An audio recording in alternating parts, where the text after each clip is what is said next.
Mr. Marston, I've been hearing about your plans. Have you, Miss McFarland? Yes, from Lee Johnson, to settle here and build a life for yourself. I'm afraid those aren't my plans. See, I already have a life. Well, I had one, and I'm trying to reclaim it. Or maybe what you could say is I had two, and I'm trying to end one of them so the other can survive. You do so love to talk in riddles, Mr. Marston. Do you do that, I wonder, as a substitute for having anything interesting to say? Probably, Miss McFarland. Oh, call me Bonnie, you fool. Call me Bonnie. Miss McFarland, I'm married. I have a son.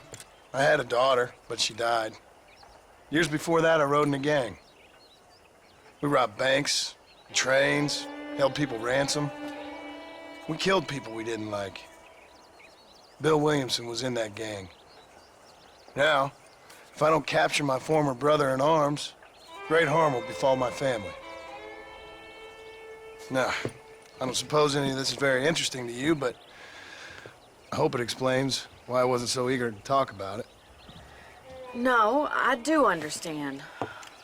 I had no idea. You poor man.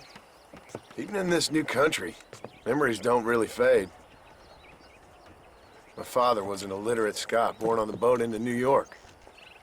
He never saw his homeland, but to hear him talk about it, you'd imagine he only ever ate haggis and wore a kilt. And he hated the English for what they had done to his great-grandparents that he'd never met. People don't forget. Nothing gets forgiven. That's true, especially when it comes to money. And you know, even now, after all his labors, my father's debts are still terrible. I worry every day about us losing the ranch.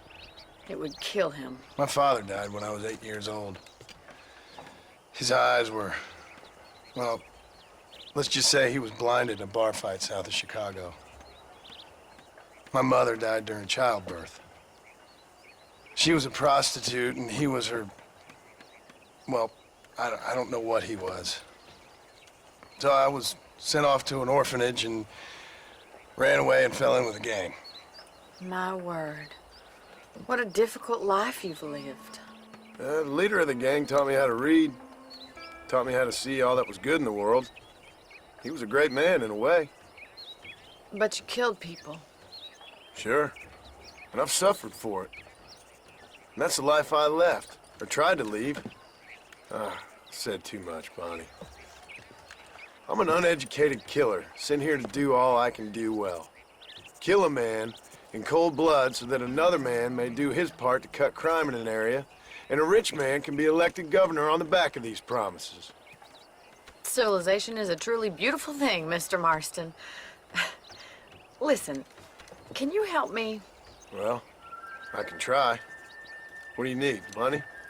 No, nothing so complicated. I need an extra hand to take out the herd to pasture. Sure. Point me in the right direction.